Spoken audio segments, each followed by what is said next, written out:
Hello friends, welcome to Indian study पर आपका स्वागत है। दोस्तों, आज की इस वीडियो में मैं आप लोगों के लिए जीके का टेस्ट लेकर के आया हूं, जो कि आपके आने वाले एग्जाम यूपी जेल वार्डर के लिए बहुत ही ज़्यादा इंपॉर्टेंट है।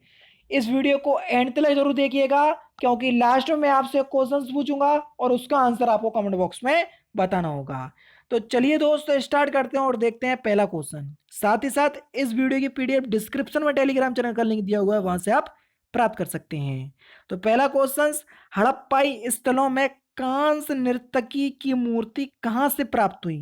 तो ये कहां से हुई प्राप्त हुई? तो आपका जो सही आंसर हो जाएगा वह हो जाएगा मोहनजोदड़ो। चौथा ऑप्शन आपका बिल्कुल करेक्ट है। नर्तकी की कांस्य मूर्ति जो मोहनजोदड़ो से प्राप्त हुई थी, सिंधु घाटी सभ्यता का एक स्थल है। ठीक है, और इसे 2500 ईसा पूर्व के आसपास बनाया गया। नेक्स्ट क्वेश्चंस, आर्य भारत में सबसे पहले कहाँ बसे? Most important questions. तो आर्य सबसे पहले भारत में कहाँ बसे थे? तो ये बसे थे आपके सप्त सैंधव प्रदेश में, यानी कि पहला ही ऑप्शंस बिल्कुल करेक्ट हो जाएगा। चौथे, बौद्ध संगीति का आयोजन किसके शासनकाल में हुआ था? जल्दी बताओ। पहली थी आपकी अजातशत्रु, दूसरी थी काला अशोक, तीसरी थी आपकी अशोक, चौथा था आपका कनिष्क। यानी कि इस क्वेश्चंस का पहला ऑप्शन करेक्ट। अब आप बोलोगे सर आपको चारों कैसे याद हैं? अरे भैया, मुझे एक ट्रिक याद है। क्या? अका अक। अका अक ये ट्रिक है। चारों ही बौद्ध समिति की। पहली हो गई आ से अजातशत्रु, का से काला अशोक, फिर आया, फिर दूसरे आ से हो गया आपका अशोक, तीसरे फिर दूसरा जो का आया चौथे नंबर वाला, उससे कनेक्ट। नेक्स्ट क्वेश्चन, 1857 के विद्रोह के समय भारत का गवर्नर जनरल कौन था? Most important question. तो कौन था? तो आपका सही आंसर हो जाएगा कैनिंग। दूसरा ऑप्शन आपका बिल्कुल क्या है? करेक्ट हो जाएगा। नेक्स्ट क्वेश्चन, शाहनामा के रचनाकार कौन है? जल्दी बताओ। शाहनामा के रचनाकार कौन है? तो शाहनामा के रचनाकार हैं आपके फिरदौसी, यानी कि दूसरा ऑप्शन करेक्ट। सिंपल है और इंपॉर्टेंट भी है।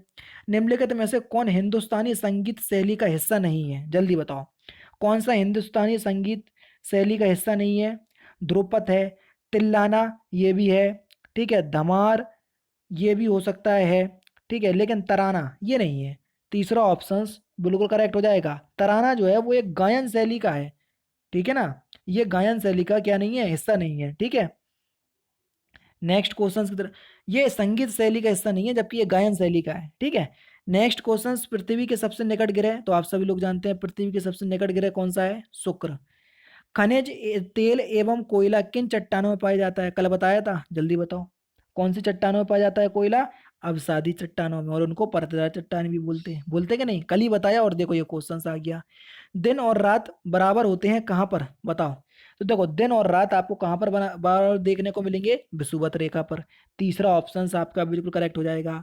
नेक्स्ट क्वेश्चन, और पृथ्वी का जो गुरुत्वाकर्षण का जो मान है वो विषुवत रेखा पे कम होता है, ध्रुवों पर ज्यादा होता है, शून्य पृथ्वी के केंद्र पर होता है। ये तीनों ही क्वेश्चंस पूछे जाते हैं। हीराकुंड बांध किस नदी पर बनाया गया? जल्दी बताओ। तो हीराकुंड बांध किस नदी पर बनाया गया? तो आपका सही आंसर हो जाएगा महानदी। तीसरा ऑप्शन जो है वो आपका बिल्कुल क्या हो जाएगा? करेक्ट हो जाएगा। नेक्स्ट क्वेश्चन, संविधान सभा ने राष्ट्रीय गान को कब स्वीकार किया? तो राष्ट्रीय गान को कब स्वीकार किया संविधान सभा ने? तो आपका जो सही आंसर हो जाएगा वह हो जाएगा 24 जनवरी 1950। पहला ही ऑप्शन आपका बिल्कुल करेक्ट हो जाएगा। कई लोग इसमें 26 जनवरी सोच रहे होंगे, वो संविधान सभा ने संविधान को स्वीकार किया था। यहाँ राष्ट्रीय गान की बात हो रही, ध्यान देना। यदि प्रधानमंत्री या कोई अन्य मंत्री सदन का सदस्य नहीं है, तो उसे पद पर बने रहने के लिए कितने दिनों के अंदर संसद का सदस्य बनना आवश्यक है? तो कितने दिनों के अंदर? तो आपका सही आंसर हो जाएगा 6 महीने के अंदर। दूसरा ऑप्शन आपका बिल्कुल क्या हो जाएगा? करेक्ट हो जाएगा। नेक्स्ट क्वेश्चन की तरफ चल रहा है। राज्य की कार्यपालिका का प्रमुख कौन होता है? Most important question. तो राज्य की कार्यपालिका का प्रमुख कौन होता है? तो आपका जो सही आंसर हो जाएगा वह क्या हो जाएगा? राज्यपाल।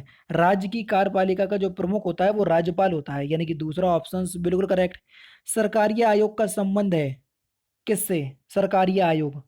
तो इसका जो संबंध है ये केंद्र राज्य संबंधों से है, यानी कि पहला ही ऑप्शन आपका बिल्कुल क्या हो जाएगा? करेक्ट हो जाएगा। नेक्स्ट क्वेश्चन, द्वितीय पंचवर्षीय योजना में किस क्षेत्र के विकास पर सर्वाधिक बल दिया गया? दूसरी वाली की बात हो रही। पहली तो कृषि हटा दो, दूसरी। तो दूसरी पंचवर्षीय योजना में किस क्षेत्र पर? उद्योग के ऊपर बहुत ज्यादा विकास दिया गया था। तीसरा ऑप्शन बिल्कुल correct. Most important question, GST परिषद का अध्यक्ष कौन होता है? जल्दी बताओ। तो जीएसटी परिषद का, देखो अगर हम राज्य में बात करें तो देखो जीएसटी परिषद का उपाध्यक्ष, सॉरी अध्यक्ष नहीं उपाध्यक्ष, तो जीएसटी परिषद का जो उपाध्यक्ष होगा वो किसी राज्य का वित्त मंत्री होगा। दूसरा ऑप्शन आपका बिल्कुल क्या हो जाएगा, करेक्ट हो जाएगा। ठीक है ना। नेक्स्ट क्वेश्चन, नरसिंहम समिति संबंधित है। तो नरसिंहम समिति का जो संबंध है वो किससे है, बैंकिंग सुधार से। पहला ही ऑप्शन आपका बिल्कुल क्या है दोस्तों, करेक्ट है। केंद्र सरकार के बजट के चालू खाते में व्यय की सबसे बड़ी मद क्या है, तो सबसे बड़ी मद क्या है, तो आपका सही आंसर हो जाएगा ब्याज भुगतान, यानी कि चौथा ऑप्शन बिल्कुल करेक्ट हो जाएगा। नेक्स्ट क्वेश्चन से आपका कि उत्तर प्रदेश में किस वर्ष राजस्व परिषद की स्थापना की गई, जल्दी बताओ। तो उत्तर प्रदेश में किस वर्ष राजस्व परिषद की स्थापना की गई थी, तो सही आंसर हो जाएगा 1831 में। चौथा ऑप्शन आपका बिल्कुल करेक्ट है। अनुप्रस्थ तरंगे उत्पन्न की जा सकती हैं किस माध्यम में, देखो अनुदैर्ध्य तरंगे जो हैं, अनुदैर्ध्य की बात कर रहा हूं, अभी अनुप्रस्थ की बात नहीं कर रहा हूं। अनुदैर्ध्य तरंगों को आप किसी भी माध्यम में, यानी कि ठोस द्रव गैस तीनों ही माध्यम में उत्पन्न कर सकते हैं, लेकिन अनुप्रस्थ के लिए दो माध्यम इंपोर्टेंट हैं। देखो ठोस में तो ये किसी की भी सहायता से नहीं उत्पन्न, यानी कि अकेले ही ठोस में ये उत्पन्न की जा सकती है।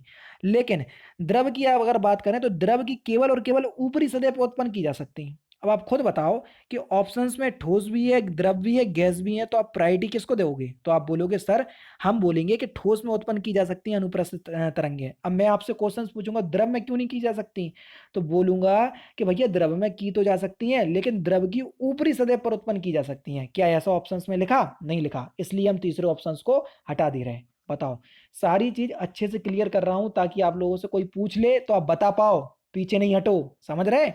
नेक्स्ट क्वेश्चन से आपका सूर्य से पृथ्वी पर ऊष्मा का संचरण किस विधि के द्वारा होता है, तो किस विधि के द्वारा होता है, तो विकिरण की विधि के द्वारा होता है। तीसरा ऑप्शन आपका बिल्कुल क्या हो जाएगा, करेक्ट हो जाएगा। नेक्स्ट क्वेश्चन की तरफ चल रहा है, निम्नलिखित में से कौन सा युग्म सुमेलित नहीं है। विटामिन ए का रसायन का नाम रेटिनॉल होता है, विटामिन सी का एस्कॉर्बिक एसिड बिल्कुल ठीक है, विटामिन बी का थायमिन बिल्कुल ठीक है, विटामिन के का टेकोफेरल। बस यही गलती हो गई, क्यों, क्योंकि विटामिन ई का होता है टेकोफेरॉल, विटामिन के का क्या होता है फिलोक्विनोल, क्या होता है फिलोक्विनोल। ठीक है, तो यहां पर चौथा ऑप्शन जो है वो आपका सुमेलित नहीं है। Next question, long walk to freedom निम्नलिखित में से किसकी कृति है, तो ये किसकी कृति है, तो ये नेल्सन मंडेला की। पहला ही ऑप्शन आपका बिल्कुल करेक्ट है, इंपोर्टेंट है, याद कर लेना। उत्तर प्रदेश शैक्षण अनुसंधान एवं विकास परिषद की स्थापना किस वर्ष की गई थी, तो किस वर्ष की गई थी, तो ये की गई थी आपकी वर्ष 1981 में। पहला ऑप्शन आपका बिल्कुल करेक्ट। कोई बच्चा कह रहा था कि सर उत्तर प्रदेश के क्वेश्चंस कम से कम 5 से 8 या 10 क्वेश्चंस ऐड करूं, तो टेंशन नहीं लो, मैं आप लोग जो सोचते नहीं हो उससे पहले मैं सोच लेता। ठीक है, अब आप ये टेस्ट एंड एंड तक देखो, आपको मजा ना आ जाए टेस्ट में फिर बोलना मेरे से, क्योंकि क्वेश्चंस का लेवल इस तरीके से सजाया हुआ है कि आप लोगों को खुद लगेगा नहीं यार इस तरीके के क्वेश्चंस वाकई में पूछे जाएंगे। उत्तर प्रदेश में उर्दू प्रशिक्षण एवं अनुसंधान केंद्र कहाँ पर स्थित है, तो ये कहाँ पर स्थित है, तो आपका सही आंसर हो जाएगा लखनऊ में। पहला option correct. Next question, Uttar Pradesh में लोकगीतों की काफी प्राचीन परंपरा रही है, बताइए ढोला लोकगीत निम्नलिखित में से कहाँ प्रचलित है, ढोला। तो ढोला लोकगीत कहाँ पर प्रचलित है, तो आपका सही आंसर हो जाएगा आगरा और मेरठ। पहला ही ऑप्शन आपका बिल्कुल करेक्ट है। नेक्स्ट क्वेश्चन और इंपोर्टेंट क्वेश्चन और यूपी पुलिस कांस्टेबल में पूछा जा चुका है, हिंदू मुस्लिम एकता का प्रतीक सुलह कुल उत्सव उत्तर प्रदेश के किस शहर में आयोजित किया जाता है, तो जल्दी बताओ, तो किस शहर में आयोजित किया जाता है, तो आपका सही आंसर हो जाएगा आगरा। चौथा ऑप्शन बिल्कुल correct. Next question, Uttar Pradesh के किस आर्थिक क्षेत्र का जनघनत्व सर्वाधिक होता है, तो किस आर्थिक क्षेत्र का जनघनत्व सबसे ज्यादा होता है, तो सही आंसर हो जाएगा पूर्वी क्षेत्र का। पहला ही ऑप्शन करेक्ट। उत्तर प्रदेश की स्वधार योजना संबंधित है किससे, जल्दी बताओ, उत्तर प्रदेश की स्वधार योजना संबंधित है किससे, तो स्वधार योजना किससे संबंधित है, स्थापत्य कला की प्रतीक इमारतों को मजबूत करने से। पहला ही ऑप्शन आपका बिल्कुल क्या हो जाएगा, करेक्ट हो जाएगा। नेक्स्ट क्वेश्चन, पुलिस व्यवस्था का क्या कर्तव्य है, जल्दी बताओ, अपराधियों को पकड़ना बिल्कुल है, अपराधियों को सजा दिलाना ये भी है, व्यक्ति को न्याय दिलाना ये भी है, तो सभी के सभी कर्तव्य जो हैं ये पुलिस के कर्तव्य हैं। नेक्स्ट क्वेश्चन, समाज में पुलिस की छवि किस प्रकार की है, लोक हितैषी, निरंकुश, अपराधी की, या इनमें से कोई नहीं। तो समाज में जो पुलिस की जो छवि है वो कैसी है, निरंकुश, यानी कि दूसरा ऑप्शन आपका बिल्कुल क्या हो जाएगा, करेक्ट हो जाएगा। एक डाटा आया था और एक आर्टिकल आया था, और एक आर्टिकल में बात कही गई थी कि दूसरे देशों में पुलिस के मौजूद होने से वहाँ की जो जनता है अपने आप को सुरक्षित महसूस करती है, लेकिन भारत देश में ऐसा होता है कि अगर वहाँ पुलिस है तो वो अपने आप को असुरक्षित महसूस कर रही है। समझ रहे? ना मैं ये कह रहा हूँ, एक आर्टिकल था, ठीक है, वॉशिंगटन डीसी का कोई था, वहाँ का एक आर्टिकल था, ठीक है। कौन सा जैविकीय कारक मरुस्थलों में कम वनस्पति के उत्पादन के लिए उत्तरदायी होता है? तो कौन सा जैविकीय कारक है? तो आपका सही आंसर हो जाएगा जंतुओं तथा बकरियों द्वारा चरना, यानी कि पहला ऑप्शन आपका बिल्कुल क्या हो जाएगा, करेक्ट हो जाएगा। नेक्स्ट क्वेश्चन से आपका कि इकोलॉजी शब्द का सर्वप्रथम प्रयोग किसने किया? इकोलॉजी शब्द का सर्वप्रथम प्रयोग, तो इकोलॉजी शब्द का जो सर्वप्रथम प्रयोग है ये हैकल ने किया था। किसने किया था? हैकल ने। दूसरा ऑप्शन आपका बिल्कुल करेक्ट हो जाएगा। इकोलॉजी शब्द का सर्वप्रथम प्रयोग हैकल द्वारा किया गया था, ठीक है। और जो इकोसिस्टम होता है, एक होता है इकोसिस्टम, उसका प्रयोग टॉन्सले ने किया था, तो वो भी याद कर लो। मलेशिया की राजधानी क्या है? किसी बच्चे ने बोला था कि सर देशों की राजधानी भी कराइए, वो भी आता, लो भैया आ गई। मलेशिया की राजधानी क्या है? कुआलालंपुर, पहला ऑप्शन करेक्ट। अब बताओ 36 वाला क्वेश्चन कितना इंपॉर्टेंट है। लेबनान की जो मुद्रा है वो क्या है? क्यों? क्योंकि आप सभी लोग जानते हैं लेबनान की जो राजधानी है वो है बेरूत। अभी यहाँ पर बहुत कर रहा क्या हुआ, विस्फोट हुआ अमोनियम नाइट्रेट की वजह से, ठीक है ना। तो उसके अकॉर्डिंग यानी कि वहां से कनेक्ट करके ये क्वेश्चंस पूछा जा सकता है। तो लेबनान की मुद्रा क्या है? तो आपका सही आंसर हो जाएगा ऑप्शन नंबर बी, पाउंड। और नेक्स्ट क्वेश्चंस और लास्ट क्वेश्चंस, और इस क्वेश्चंस का आंसर आप मुझे कमेंट बॉक्स में बताएंगे कि विश्व जल दिवस किस दिन मनाया जाता है। तो इस क्वेश्चंस का आंसर आप मुझे कमेंट बॉक्स में जरूर से बताइएगा। तो दोस्तों ये था आपका जीके का टेस्ट, कैसा लगा तो आप सभी लोग मुझे बताइएगा, और वीडियो को प्लीज़ प्लीज़ प्लीज़ लाइक और शेयर जरूर कर दीजिएगा। तो दोस्तों फिलहाल की वीडियो में सिर्फ इतना ही। अगर आपको वीडियो पसंद आए तो प्लीज़ दोस्तों वीडियो को लाइक कीजिए, शेयर कीजिए, और साथ ही साथ हमारे चैनल को सब्सक्राइब करना ना भूलें, क्योंकि मैं रोजाना ऐसी तरह की वीडियोस आप लोग के लिए लाता रहता हूँ। नमस्कार दोस्तों, जय हिंद, जय भारत।